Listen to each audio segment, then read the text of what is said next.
नमस्कार विद्यार्थी मित्रांनो, अभ्यास मित्र परिवारामध्ये तुम्हा सर्वांचं खूप खूप स्वागत आहे। जसं की तुम्हाला माहिती आहे, तलाठी भरतीची एग्जाम जी आहे ती सध्या सुरू आहे। काहींची परीक्षा झालेली आहे, काहींची बाकी आहे। मग ज्यांची झालेली आहे एग्जाम त्यांनी आपल्याला काही क्वेश्चन्स किंवा काही टॉपिक सांगितले होते। सो त्यामध्ये बऱ्यापैकी आपल्याला काही टॉपिक हे रिपीटेटिव्ह दिसले आणि यातला जीके मधला एक टॉपिक जो आहे सायन्स मधला तो आहे डिसीज, रोग।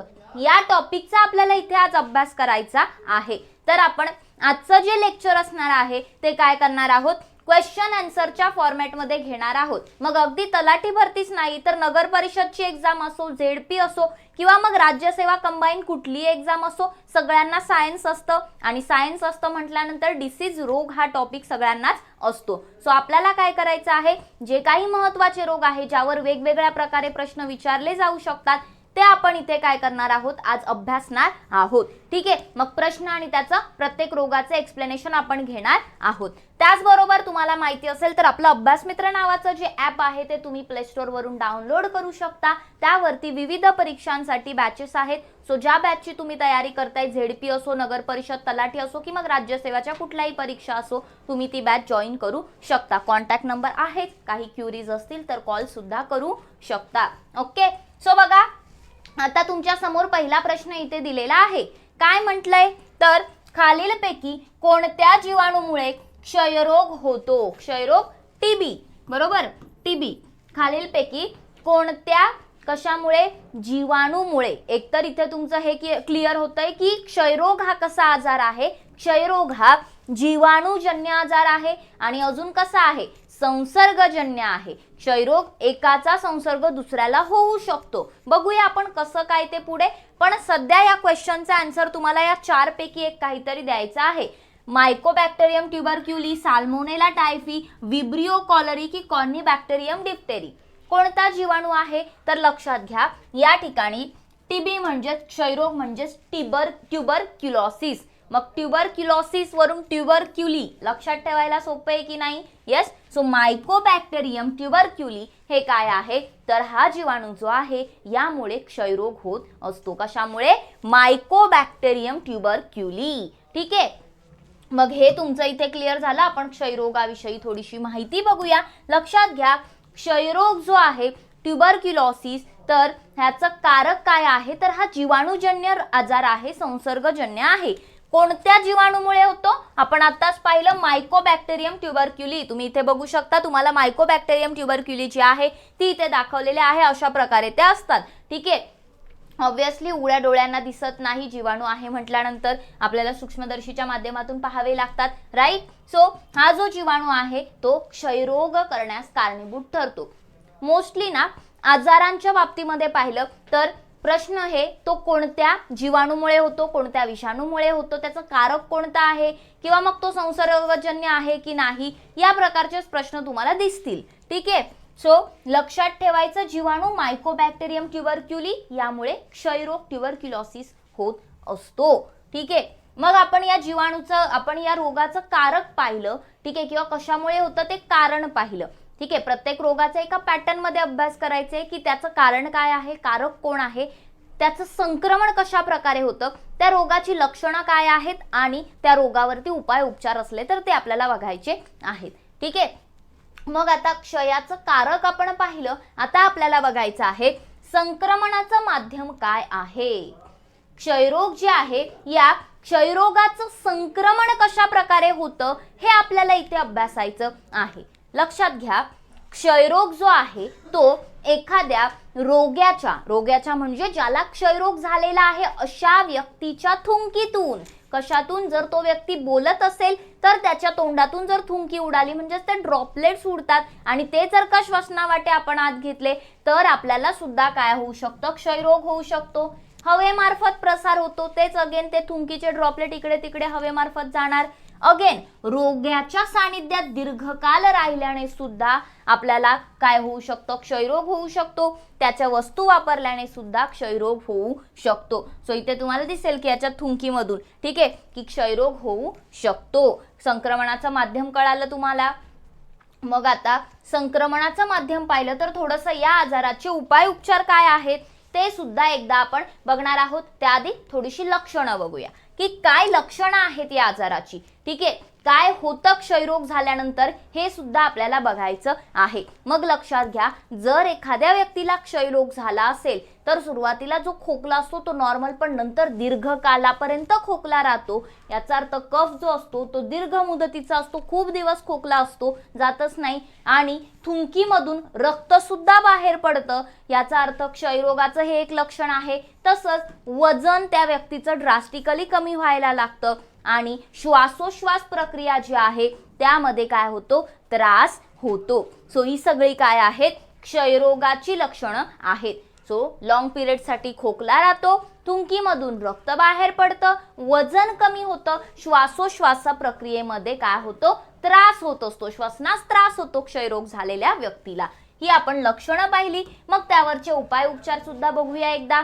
काय म्हटलंय बघा, तर सगळ्यात मेन म्हणजे जी काही BCG लस असते ती टोचून घ्यायची आणि जो काही रुग्ण आहे म्हणजे ज्याला क्षयरोग झालेला आहे अशा व्यक्तीला इतरांपासून थोडंसं वेगळं ठेवायचं, नियमित औषधं वगैरे जी काही डॉक्टरांनी दिले ती. आणि यावरती एक महत्त्वाचा उपचार आहे तो म्हणजे डॉट हा उपचार. ठीक आहे, मग तुम्हाला असा प्रश्न विचारला जाऊ शकतो की डॉट हा उपचार कोणासाठी असतो, कोणत्या रुग्णासाठी असतो, तर तो क्षयरोगासाठी असतो. ठीक आहे, सो डायरेक्ट ऑब्झर्वेटरी ट्रीटमेंट जी आहे, जी आहे थेरपी, तर ती काय केली जाते, तर आपल्या क्षयरोगाच्या पेशंटला दिली जाते. ठीक आहे, सो या पद्धतीने क्षयरोग जो आहे तो आपण पाहिलेला आहे. महत्त्वाच्या गोष्टी लक्षात ठेवायच्या आहेत, त्याचं जीवाणू वगैरे.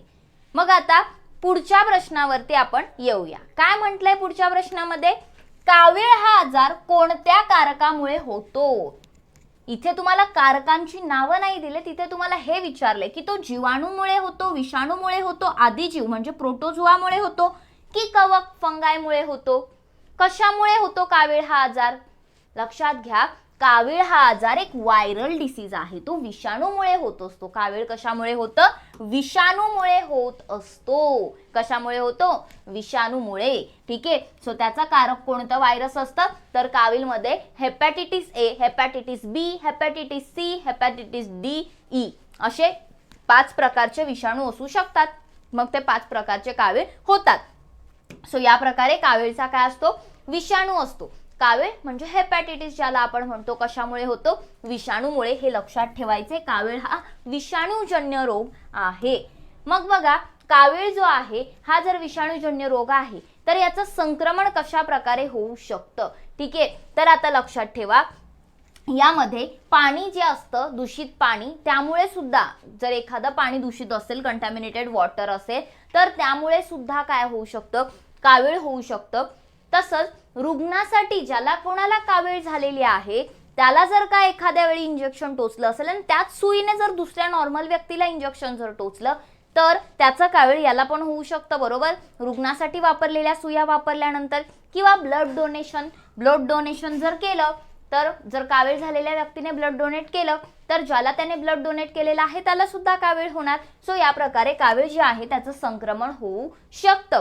आणि मग त्याची लक्षणं जर बघायची झाली तर ज्या व्यक्तीला कावीळ झालेला आहे त्या व्यक्तीची जी भूक असते ती पूर्णपणे मरते, म्हणजे इच्छाच होत नाही खायची जास्त किंवा भूकच लागत नाही. आणि जी काही लघवी आहे ती गर्द पिवळी, एकदम गडद पिवळ्या रंगाची लघवी होते.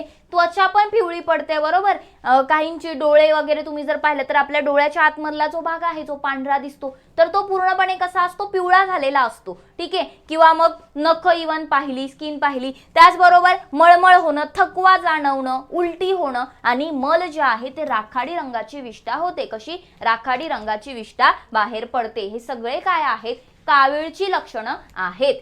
पुढे जाऊया आपण, त्याचे उपचार उपाय बघूया थोडेसे. मग ज्या व्यक्तीला आता कावीळ झालेली आहे तर पाणी जे आहे त्यामुळे कावीळ होते. आपण पाहिलं तर थोडंसं पाणी म्हणजे उकळून पिलं पाहिजे, चांगलं आहे ते. स्वच्छतागृहांचा वापर जर, म्हणजे हे ऍक्च्युली उपायांपेक्षा, उपाय तर डॉक्टर करतीलच पण हे काही काळजी घेण्याच्या गोष्टी आहेत की स्वच्छतागृहांचा वापर करण्यापूर्वी हात वगैरे साबणाने धुतले पाहिजे. ठीक आहे, सो हे याचे काय आहेत, कावीळचे उपाय आपल्याला म्हणण्यापेक्षा एक थोडेशा आधीच आपण घ्यायचे प्रिकॉशन्स दिलेले आहेत. मग आपण कावीळ पाहिलं, आता पुढचा डिसीज आपण बघूया. तर काय क्वेश्चन विचारलंय बघा तुम्हाला, थोडंसं ना क्वेश्चन तुम्ही आन्सर करायचा प्रयत्न करा. ठीक आहे, एंटामिबा हिस्टोलिटिका या कारकामुळे कोणता आजार होतो? एंटामिबा हिस्टोलिटिका. ठीक आहे, आता इथे तुम्हाला कारक ऑलरेडी दिलेला आहे, त्यामुळे आजार कोणता होतो हे विचारले. अतिसार, कॉलरा, पटकी की घटसर्प? तर लक्षात घ्या, एंटामिबा हिस्टोलिटिकामुळे अतिसार, डायरिया, ज्याला हगवण म्हणतो आपण, तर अतिसार होतो. काय होतो? हगवण लागते. ठीक आहे, लूज मोशन. सो बघा इथे अतिसार जे आहे, डायरिया जे आहे, याचा कारक कोण आहे? तर पहिली गोष्ट हे जीवाणू विषाणूजन्य आजार आहे. तर यामध्ये शिगेला बॅसिलस आणि जे एंटामिबा हिस्टोलिटिका आहेत हे याचे काय आहेत? कारक आहेत. ठीक आहे, मग हे तुम्हाला लक्षात ठेवायचे आहेत जीवाणू. राईट. एंटामिबा अमिबाचा प्रकार. ठीक आहे, अमिबामध्ये ते मोडतं. सो इथे जर तुम्ही पाहिलं तर या प्रकारचा तो काय असतो? कारक असतो.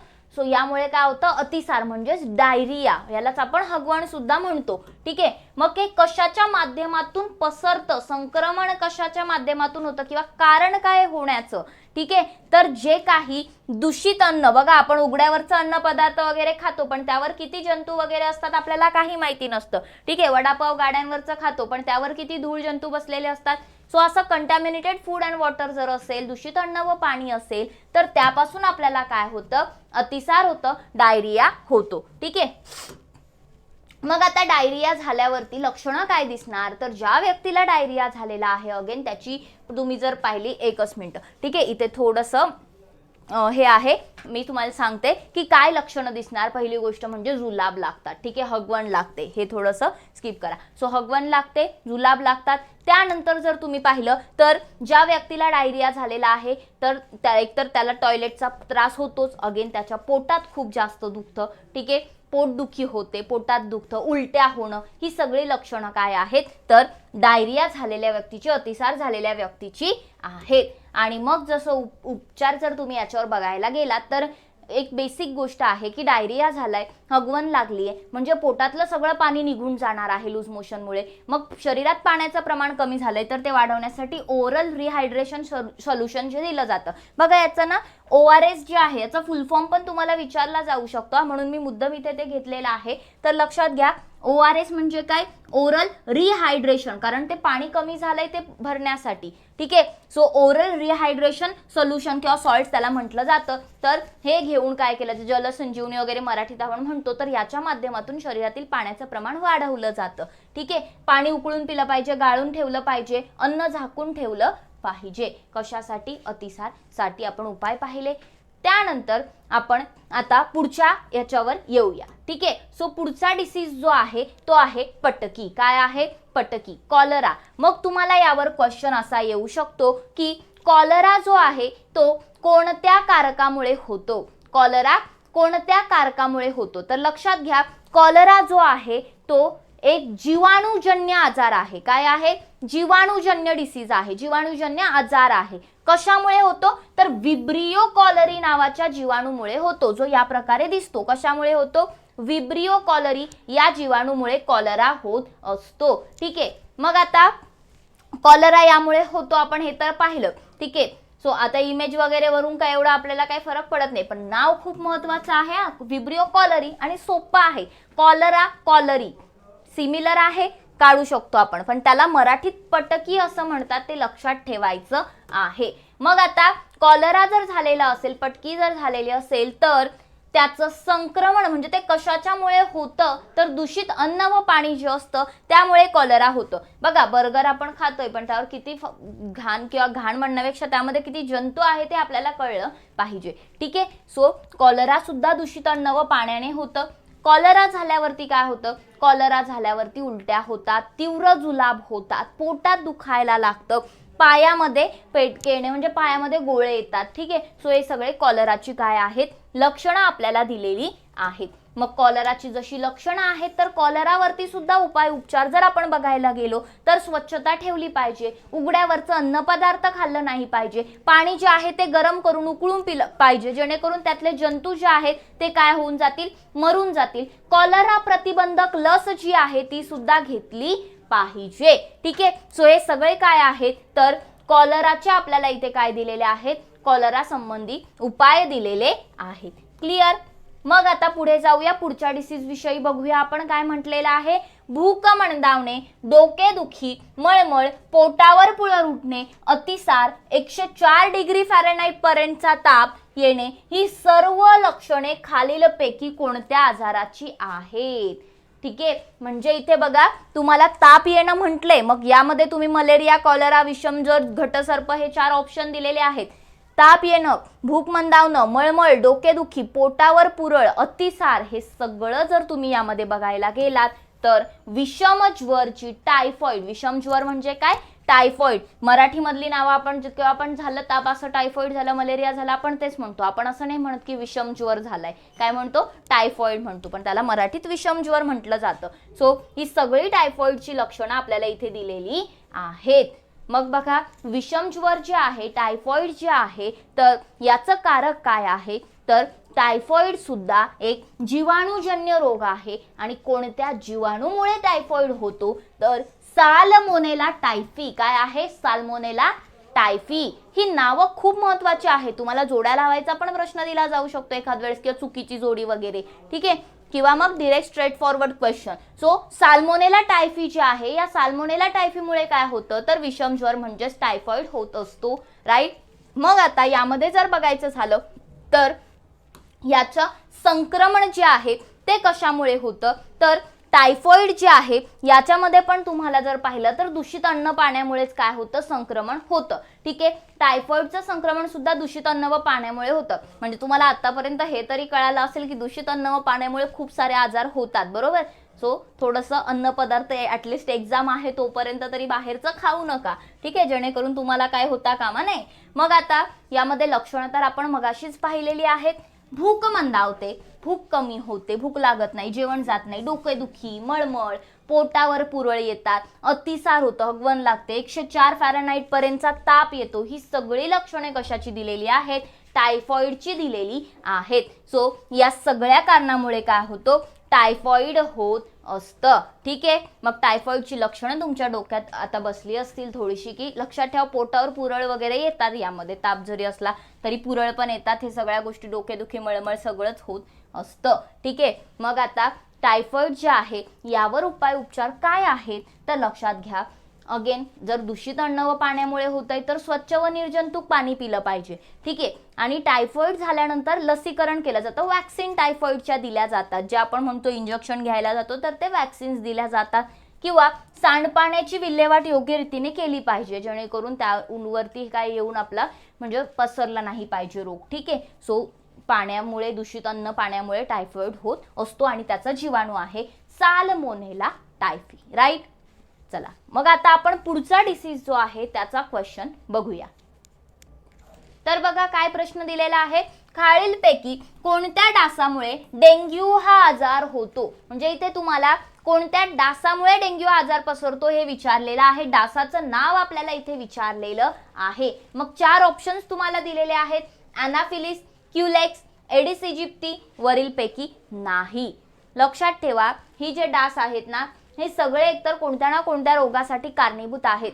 मग कन्फ्यूज व्हायचं नाही. डेंग्यूसाठी एडिस इजिप्ती नेहमी लक्षात ठेवायचा आहे.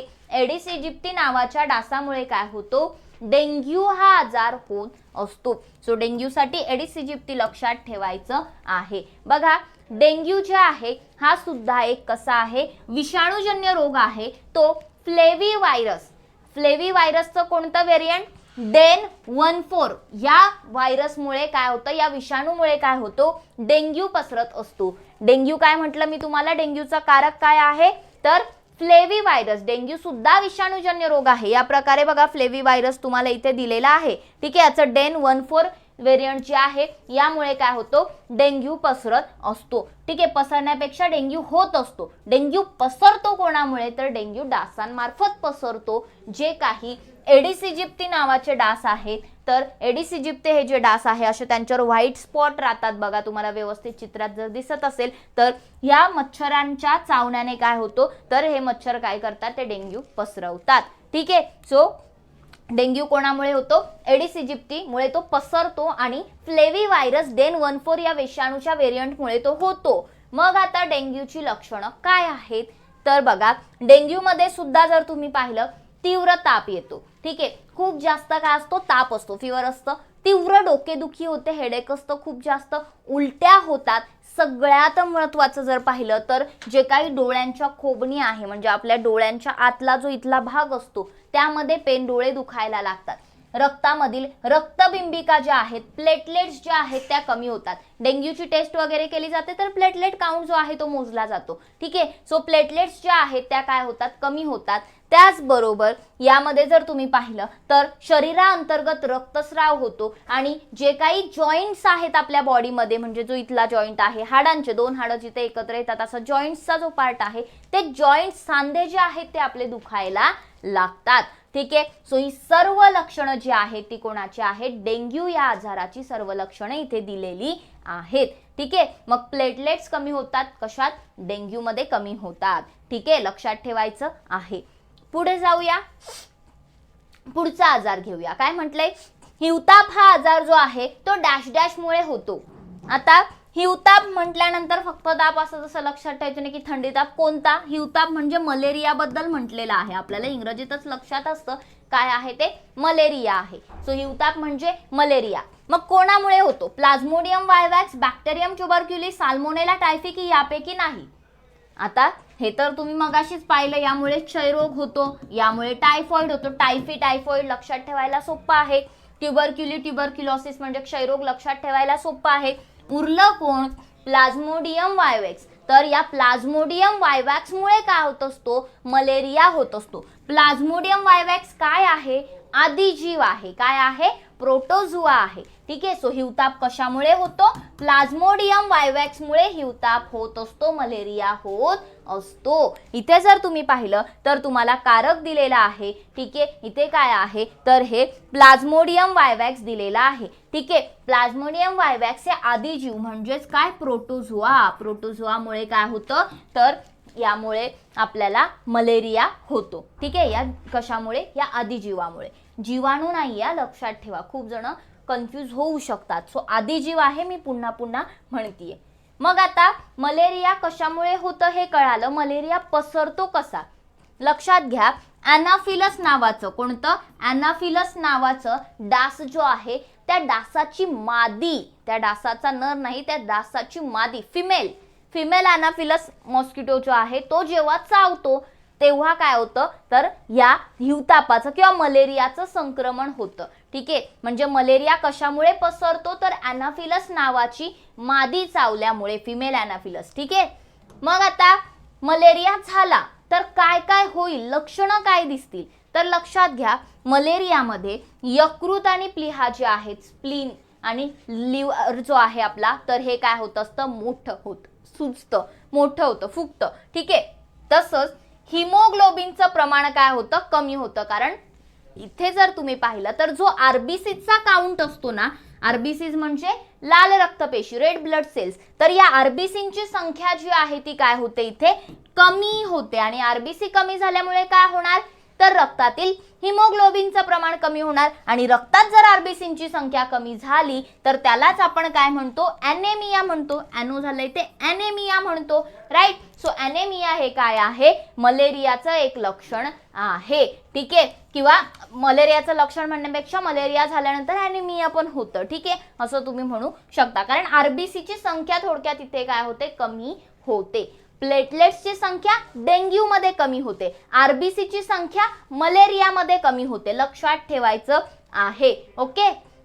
यकृत आणि प्लीहा सुद्धा मोठे होतात आणि ऑटोमॅटिकली आरबीसी कमी होतात म्हणजे हिमोग्लोबिन पण कमी होणार आहे. तसंच यामध्ये आता पुढचा डिसीज आपण बघणार आहोत तो कोणता आहे, फिलरियासिस आहे. मग क्वेश्चन काय विचारलाय तुम्हाला इथे तो लक्षात घ्या. फिलरियासिसची रक्त चाचणी करण्याकरिता कोणती सर्वोत्तम वेळ आहे, कोणत्या वेळी फिलरियासिसची काय केली जाते, रक्त चाचणी, ब्लड टेस्ट केली जाते. 4 ऑप्शन दिलेले आहेत, सकाळ, संध्याकाळ, दुपार की मध्यरात्र. तर लक्षात घ्यायचं आहे, क्वेश्चन विचारला जातो मध्यरात्री काय केली जाते, फिलरियासिसची ब्लड टेस्ट केली जाते. कोणती बेस्ट टाइम आहे, मध्यरात्र आहे, ठीक आहे. बघूया आपण मग फिलरियासिस विषयी. आता लक्षात घ्या, फिलरियासिस जे आहे याला आपण मराठीत म्हणतो हत्ती रोग, हत्ती पाय रोग वगैरे म्हणतो, एलिफंट फूट, ठीक आहे.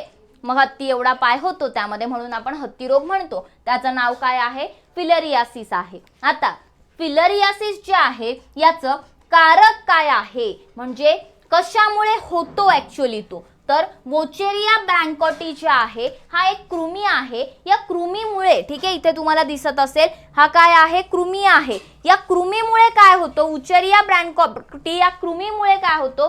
हत्ती रोग होतो, फिलेरियासिस होत असतं. ठीक आहे, एवढं लक्षात राहील. बघा, विसरायचं नाही. हे विसरला किंवा गडबड झाली याचं त्याला झालं उत्तर चुकणार, तसं होऊ देऊ नका. आता यामध्ये सुद्धा जर तुम्ही पाहिलं तर तो होतो, आपण पाहिलं वोचेरिया ब्रँकोटी या कृमीमुळे, पण तो पसरतो कसा? आणि अजून एक, वोचेरिया ब्रँकोटी जे आहे तर ते कृमी आहे, आदिजीव, विषाणू, जीवाणू नाही, कृमी आहे. ठीक आहे, पुढे संक्रमणाचं माध्यम जर हत्ती रोगाचा आपण बघायला गेलो की कशामुळे पसरतो, कशामुळे ट्रान्समिट होऊ शकतो, तर क्युलेक्स डासाच्या मादीमुळे, अॅनाफिलस डासाच्या मादीमुळे हिवताप, मलेरिया, क्युलेक्स डासाच्या मादीमुळे काय? हत्ती रोग, फिलेरियासिस. ठीक आहे, सो क्युलेक्स डासाची मादी जर चावली तर म्हणजे ऑब्विसली ती नुसती चावून काही होत नाही, तर ते जे काही विषाणू, तो काही कृमी आहे तर तो तिच्यातून ट्रान्सफर आपल्याला होऊ शकतो. ठीक आहे, पुढे बघा, याचं लक्षण तुम्हाला माहिती आहे, नावावरच दिसतोय की हत्ती रोग म्हणजे काय, तर शरीराचे जे काही अवयव आहेत त्याच्या अचानक एखाद्या भागाची काय ते वाढ, मोस्टली पायाची. आता जर तुम्ही पाहिलं तर इथे कम्पेअर केलं, हत्ती एवढा पाय तुम्हाला झालेला दिसतो. सो काय झालंय? हत्ती एवढा पाय. ताप पण येतो यामध्ये. ठीक आहे, जी काही पुरुषांमध्ये जननांग आहे, स्त्रियांमध्ये जननांग आहे, त्याची पण खूप जास्त एक्स्ट्रीम वाढ होते. सो या पद्धतीने हत्ती रोग जो आहे, फिलेरियासिस जो आहे, तो झाल्यावरती लक्षणं दिसायला लागतात. ठीक आहे, पुढचा डिसीज आता आपण घेऊया. काय म्हटलंय? स्वाईन फ्लू विषयी दिलेला आहे. स्वाईन फ्लू हा आजार खालीलपैकी कोणत्या विषाणूमुळे होतो? बघा, असं नाहीये की स्वाईन फ्लू करंट मध्ये नाहीये त्यामुळे प्रश्न येणारच नाही. तुम्हाला माहिती असेल की काहीही विचारतात. ठीक आहे, सो डेफिनेटली यावर सुद्धा क्वेश्चन विचारला जाऊ शकतो. मग यावर प्रश्न विचारला तर तुम्हाला एकतर हे विचारलं जाईल की स्वाईन फ्लू हा जो आजार आहे तर हा आजार खालीलपैकी कोणत्या विषाणूमुळे होतो? ठीक आहे, मग आता स्वाईन फ्लू मध्ये जर तुम्ही पाहिलं तर H1N1, त्याचबरोबर H1N5, H5N1 आणि H1N2 हे 4 तुम्हाला व्हेरिएंट दिलेले आहेत. मग यामध्ये स्वाईन फ्लू हा आजार नेमका कशामुळे होतो? तर H1N1, कन्फ्यूज व्हायचं नाही, H1N1 दोन्ही पण 1-1. ठीक आहे, H1N1 यामुळे काय होतो? स्वाईन फ्लू हा आजार होतो. आता ऑब्विसली हे कसं आहे? व्हायरल डिसीज आहे. इन्फ्लुएन्झा ए मधील H1N1 विषाणूमुळे स्वाईन फ्लू होतो. ठीक आहे, कशामुळे? तर इन्फ्लुएन्झा ए, H1N1 ते डुकरांमार्फत पसरतं मग. ठीक आहे, सो आता याच्यामध्ये जर तुम्ही पाहिलं तर अजून एक प्रश्न तुम्हाला असा येऊ शकतो की स्वाईन फ्लू जे आहे तर स्वाईन फ्लूचा प्रथम रोगी किंवा प्रथम बाधा कुठे झाली होती, कोणाला झाली होती? ठीक आहे, कोणाला म्हणण्यापेक्षा कुठे झाली होती? तर लक्षात घ्या, कधी? 2009 मार्चमध्ये. मार्च 2009 मध्ये मेक्सिको देशामध्ये या आजाराची काय झाली होती? स्वाईन फ्लूची पहिल्यांदा बाधा झाली होती. कुठे? मार्च 2009 मध्ये मेक्सिकोमध्ये. हे लक्षात ठेवायचं आहे. मेक्सिकोमध्ये स्वाईन फ्लूची बाधा झाली होती. ठीक आहे, पहिल्यांदा. कारक कोण आहे? कशामुळे होतं? इन्फ्लुएन्झा ए मधील H1N1 या विषाणूमुळे काय होतं? तर स्वाईन फ्लू हा डिसीज होतो. मग तो होतो कशामुळे हे पाहिलं, पसरतो कोणामुळे?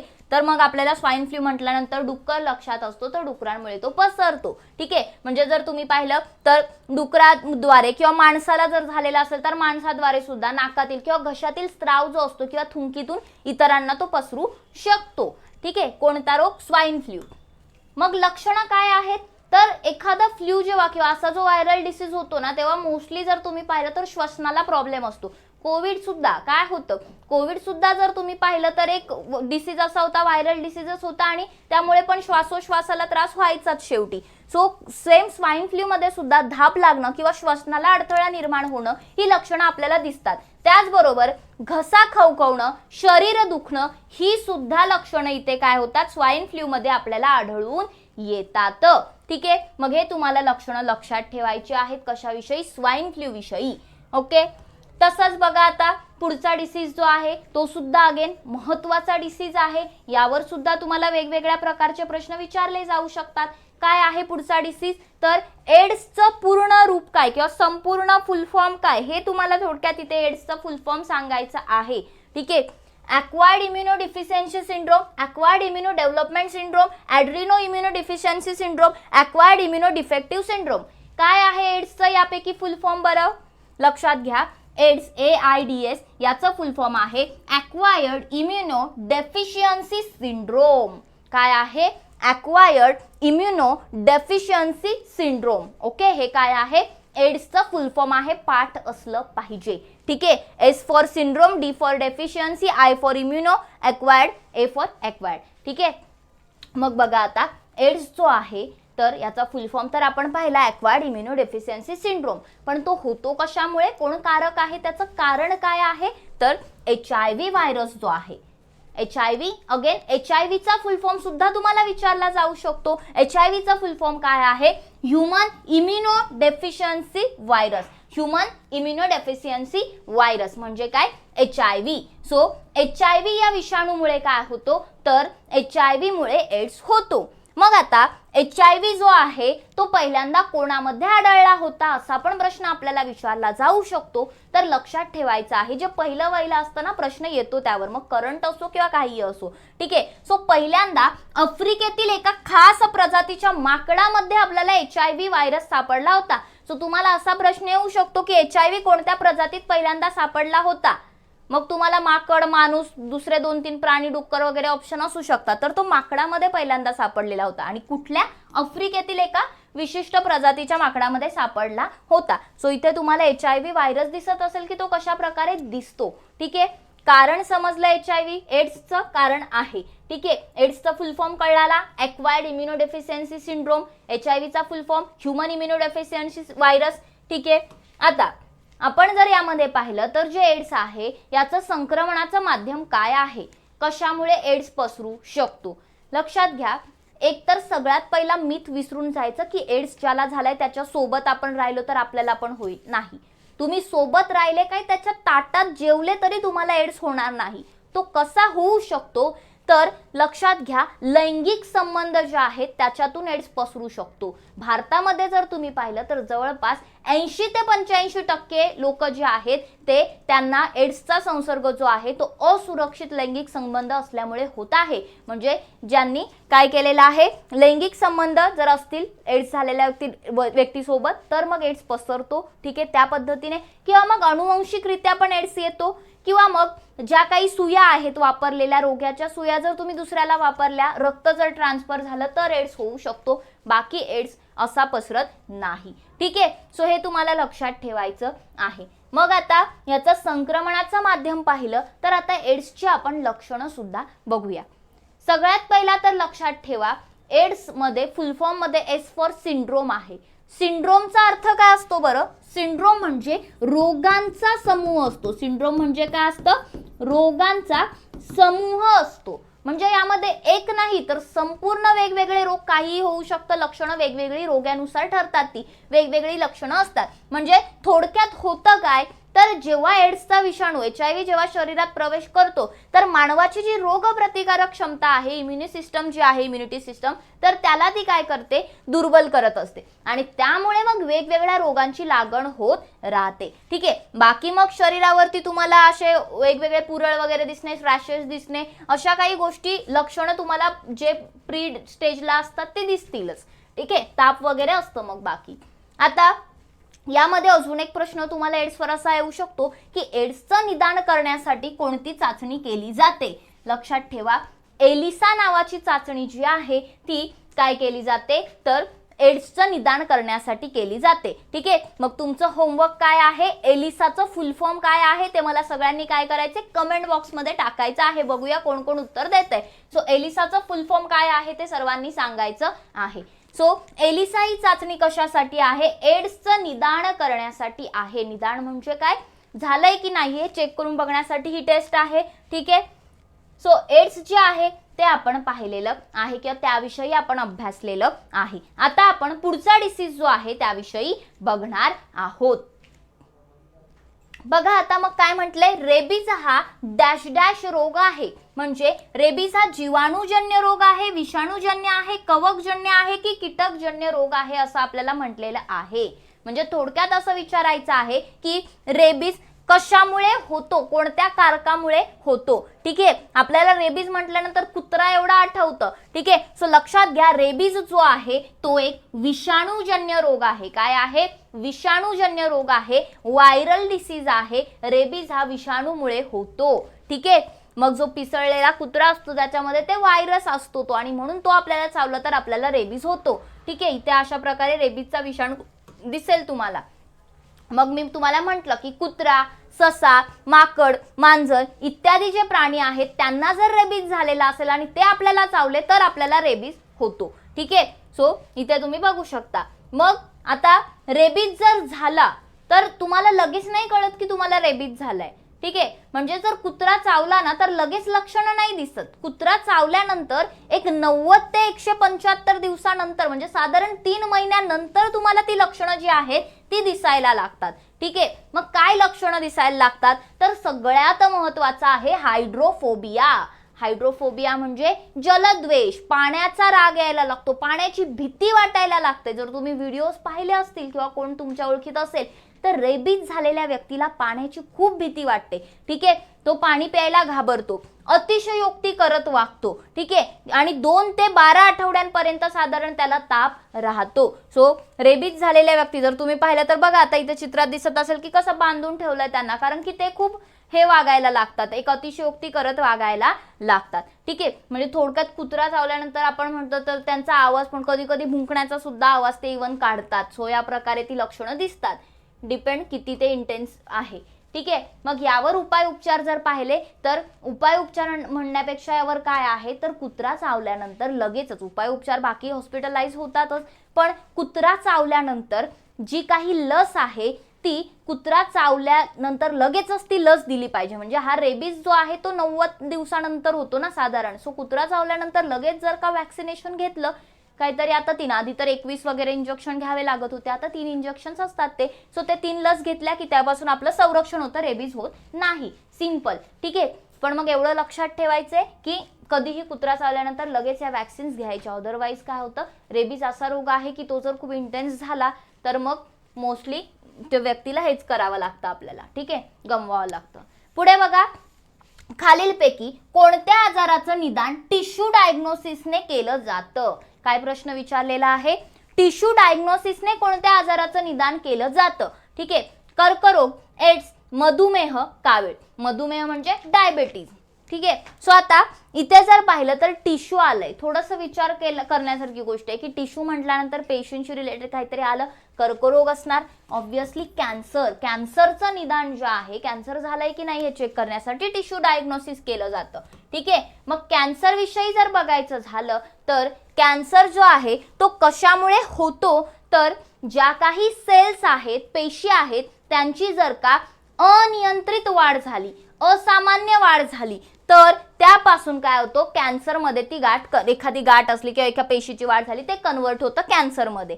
ठीक आहे, मग जर अति प्रमाणात तंबाखू, गुटखा, धूम्रपान, मद्यपान किंवा आहारामध्ये चोथायुक्त अन्नपदार्थ जसं की फळं, पालेभाज्या यांचा जर आहारामध्ये समावेश नसेल, अति प्रमाणात जंक फूड खात असतील, वडापाव, पिझ्झा यांसारखं, किंवा मग अनुवंशिकतेने सुद्धा कर्करोग होऊ शकतो, कॅन्सर होऊ शकतो. ठीक आहे, सो ही सगळी कारणं आहेत कॅन्सर होण्याची. पण कॅन्सर म्हणजे काय तर पेशींची अनियंत्रित असामान्य वाढ म्हणजे कॅन्सर, कर्करोग होय.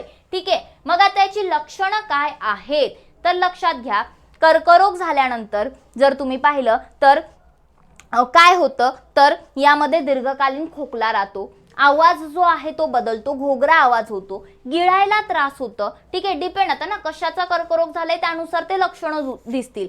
त्यानंतर उपचार जरी करत असतील तरी पण असे काही व्रण येतात शरीरावरती ते उपचार करून सुद्धा बरे होत नाहीत. किंवा स्तन ग्रंथीचा जर कर्करोग असेल तर स्तनात गाठी निर्माण होतात, अकारण वजन घटतं, ब्लड कॅन्सर असेल केस पण जातात डोक्यावरचे. राईट, सो हे काही लक्षणं जे आहेत ते कर्करोगाच्या रुग्णामध्ये आपल्याला दिसतात. ठीक आहे, मग आता याचं निदान जे आहे ते कसं केलं जातं तर ह्याला टिश्यू डायग्नोसिसने टेस्ट केलं जातं, सिटी स्कॅन करून टेस्ट केलं जातं, MRI स्कॅन केलं जातं, डिपेंड तो कुठे आहे यावरून, मॅमोग्राफी केली जाते, बायोप्सी, ठीक आहे. सो ह्या ज्या काही गोष्टी आहेत, ठीक आहे, या तंत्रांचा वापर केला जातो. आणि मग उपचार जर करायचं झालं तर त्यामध्ये केमोथेरपी, रेडिओथेरपी असते, बरोबर, रसायनोपचार, त्यानंतर किरणोपचार असतं, शल्यचिकित्सा असतं, या जे काही ट्रीटमेंट्स आहेत, किंवा रोबोटिक सर्जरी केली जाते, लॅप्रोस्कोपिक सर्जरी केली जाते, आणि याच्या माध्यमातून कर्करोग जो आहे तो बरा केला जातो. कर्करोग जो आहे त्याच्यानंतर ट्यूमरमध्ये पण मग रूपांतर होतं, ठीक आहे, किंवा ट्यूमरचं कॅन्सरमध्ये रूपांतर होतं, ठीक आहे. ट्यूमर पण काय असते, गाठ असते डोक्यात झालेली, त्याचं पण कॅन्सरमध्ये रूपांतर होतं. पुढचा प्रश्न आपण घेऊया, जागतिक मधुमेह दिन कधी असतो? जागतिक मधुमेह दिन कधी साजरा केला जातो? 14 नोव्हेंबर, 14 ऑक्टोबर, 14 डिसेंबर की 14 सप्टेंबर? यासाठी एकच गोष्ट लक्षात ठेवायची, जेव्हा मी पहिल्यांदा जेव्हा हे वाचलं तेव्हा मी एकच लक्षात ठेवलं, डेट आहे 14 नोव्हेंबर. काय लक्षात ठेवायचं, 14 नोव्हेंबरला काय असतं, बालदिन असतो, बरोबर. बच्चे अच्छे होते, स्वीट होते, बरोबर. कशा असतात, लहान मुलं गोड असतात. सो मधुमेह गोड, डायबेटीस गोड, साखर लक्षात येते आपल्याला. सो 14 नोव्हेंबरला काय असतं, बाल दिन सोबतच मधुमेह दिन सुद्धा असतो, वर्ल्ड डायबिटीज डे सुद्धा असतो, ठीक आहे. मग आपण मधुमेहाविषयी थोडंफार बघूया. तर लक्षात घ्या, पहिली गोष्ट, कोणीही असं समज ठेवू नका की खूप जास्त साखर खाल्ली, खूप जास्त गोड खाल्लं म्हणजे डायबिटीज होणार, हे आपल्याकडे मिथ आहे. साखर जास्त खाऊन किंवा गोड जास्त खाऊन डायबिटीज होत नाही, डायबिटीज झाल्यानंतर ते जास्त प्रमाणात खायचं नसतं, ठीक आहे. सो आपण काही खूप जास्त म्हणजे लगेच किलोभर साखर घेऊन खात बसणार नाहीये ना. म्हणजे रोज जर तुम्ही तुमच्या जेवणात, आहारात किंवा तुमच्या वॉटेवर साखरेचं रोज जर प्रमाण असेल तर असं नाही की रोज साखर खातो म्हणून डायबिटीज होईल, नाही, ठीक आहे. इन्शुलिन जे आहे, त्या इन्शुलिन जे स्वादुपिंडामध्ये निर्माण होत असतं, त्यामुळे काय होतं, त्याच्या इफेक्टने डायबिटीज होतो. कसं, तर त्याचं जर का प्रमाण कमी झालं, कशाचं, इन्शुलिनचं, का, कारण की इन्शुलिन जे आहे ते काय करतं, तर ते साखरेचं प्रमाण नियंत्रित करण्याचं काम करतं. मग जर इन्शुलिनचं प्रमाण कमी झालं तर साखरेचं प्रमाण शरीरात नियंत्रित होणार नाही, आणि प्रमाण नियंत्रित न झाल्यामुळे शुगर जे आहे, साखरेचं प्रमाण जे आहे ते शरीरात वाढतं, आणि ते वाढतं म्हणून आपल्याला डायबिटीज होतो, ठीक आहे. आणि अजून एक गोष्ट तुम्हाला लक्षात ठेवायची आहे की वर्स्ट केस आहे पण तरी लक्षात ठेवावी लागेल की जगात सर्वात जास्त डायबिटीजचे रुग्ण जे आहेत ते कुठे आहेत, भारतामध्ये आढळतात. जगात सर्वात जास्त डायबिटीज पेशंट कुठे आहेत, भारतामध्ये आढळतात. याप्रमाणे ब्लड टेस्ट वगैरे करून शुगर चेक केली जाते, जेवणाआधी जेवणानंतरची शुगर पाहिली जाते, राईट. त्यानंतर आपण काय बघूया, मधुमेह जे आहे त्याच्याविषयी आपण संक्रमणाचे माध्यम बघूया. कशामुळे संक्रमण होतं त्याचं, तर लक्षात घ्या, अनुवंशिकतेनुसार पण डायबिटीज होऊ शकतं. खूप जास्त एखादा व्यक्ती जाड असेल, अतिलठ्ठपणा असेल तर डायबिटीज होतो. सो खूप जास्त शरीरामध्ये फॅटचं प्रमाण असणं पण चांगलं नाहीये. त्याचबरोबर व्यायामाचा आणि कष्टाचा जर अभाव असेल किंवा मानसिक ताण असेल, यामुळे सुद्धा मधुमेह म्हणजेच डायबिटीज होतो, ठीक आहे. सो हे सगळे डायबिटीज होण्याची कारणं इथे दिलेली आहेत. लक्षणं काय आहेत, तर लक्षणं म्हणजे डायबिटीज झाल्यानंतर वजन जे आहे ते एकतर वाढतं तरी खूप किंवा खूप कमी तरी होतं. त्यातल्या त्यात रात्री जर तुम्ही पाहिलं तर कंटिन्यू लघवीला जावं लागतं, कंटिन्यू सू येते आपल्याला, ठीक आहे. त्यानंतर अजून काय, तर एखादा जर डायबिटीज असेल तर एखादी जखम जर झाली तर ती पटकन भरत नाही, ठीक आहे. हे सगळे काय आहेत, डायबिटीजचे लक्षणं आपल्याला इथे दिलेले आहेत. तसंच डायबिटीज जे आहे त्यानंतर आपल्याला बघायचं आहे ते म्हणजे हृदयविकार, हार्ट डिसीज बघायचं आहे, किंवा त्याला आपण हार्ट डिसीज म्हणण्यापेक्षा हार्ट अटॅक म्हणूया, ठीक आहे, हार्ट अटॅक. सो बघा, हृदयविकार जे आहे, हार्ट अटॅक जे आहे, हृदयविकाराचा झटका ज्याला हार्ट अटॅक म्हणतो आपण, ठीक आहे. तर कशामुळे होतं, हृदयाचे जे काही स्नायू असतात, जे काही हृदयामधील मसल्स आहेत, त्यांना जर का रक्ताचा किंवा पर्यायाने ऑक्सिजन आणि पोषक द्रव्यांचा जो काही पुरवठा आहे तो जर का व्यवस्थित झाला नाही, अपुरा ऑक्सिजनचा पुरवठा झाला, अपुरा रक्ताचा पुरवठा झाला, तर काय होऊ शकतं, हार्ट अटॅक येऊ शकतो. बाकी मग धूम्रपान, मद्यपान, डायबिटीज, हाय बीपी, त्यानंतर लठ्ठपणा, जाड असणं, शारीरिक श्रमाची कमतरता, व्यायामाचा अभाव, सतत बसून काम असणं, अनुवंशिकता, तणाव, रागीटपणा आणि चिंता, हे सगळ्याच गोष्टी काय आहेत, तर हार्ट अटॅकचे कारण आहेत. At the end stress level जास्त वाढता कामा नये, ठीक आहे. मग यामुळे हार्ट अटॅक होतो. हार्ट अटॅक झाल्यामुळे काय होतो, किंवा जर हार्टचा त्रास असेल तर काय होतं, छातीमध्ये खूप जास्त वेदना होतात, असह्य वेदना होतात आणि त्यामुळे मग आपल्याला खांदे पण दुखतात, मान हात दुखायला लागते, पाठ दुखायला लागते, हात आखडतात, घाम येतो, अस्वस्थता वाटते, कंप जाणवणं, हे सगळे काय आहेत, हार्ट अटॅकची लक्षणं इथे दिलेली आहेत. ठीक आहे. मग हार्ट अटॅक पाहिलं. तसंच दोन छोटे उरलेले आजार बघूया. ते म्हणजे एक आहे स्लीपिंग सिकनेस. काय क्वेश्चन आहे, हाच क्वेश्चन तुम्हाला असाच येऊ शकतो. स्लीपिंग सिकनेस हा आजार कशामुळे होतो. स्लीपिंग सिकनेस हा जो आजार आहे तो स्तेस्ते, सॅंडफ्लाय, एडिस इजिप्टी यांपैकी नाही. कोणत्या माशीमुळे होतो, तर लक्षात ठेवा इथे डास नाहीये, माशी आहे. स्तेस्ते नावाची माशी जी आहे, ठीक आहे, टीसी पण म्हणतात काही याला. तो स्तेस्ते नावाची जी माशी आहे, ही माशी चावल्यामुळे स्लीपिंग सिकनेस हा आजार होतो. ठीक आहे. आणि हा जो आजार आहे हा ऍक्च्युअली ट्रिप्नोसोमा नावाच्या आदिजीवमुळे, प्रोटोझोआमुळे होतो. या प्रकारे ट्रिप्नोसोमा नावाचा काय आहे, ट्रिप्नोसोमा नावाचा आदिजीव आहे आणि त्यामुळे स्लीपिंग सिकनेस होतं. याला आफ्रिकन स्लीपिंग सिकनेस असं सुद्धा म्हटलं जातं. तर हा होतो ट्रिप्नोसोमा या आदिजीवामुळे आणि तो कशाच्या माध्यमातून पसरतो, तर स्तेस्ते नावाची जी माशी आहे ती माशी चावल्यामुळे हा आजार संक्रमित होत असतो. ठीक आहे. सो यावर क्वेश्चन येऊ शकतो. ॲज वेल ॲज हा पण प्रश्न येऊ शकतो की सँडफ्लाय नावाची माशी चावल्यामुळे कोणता आजार होतो.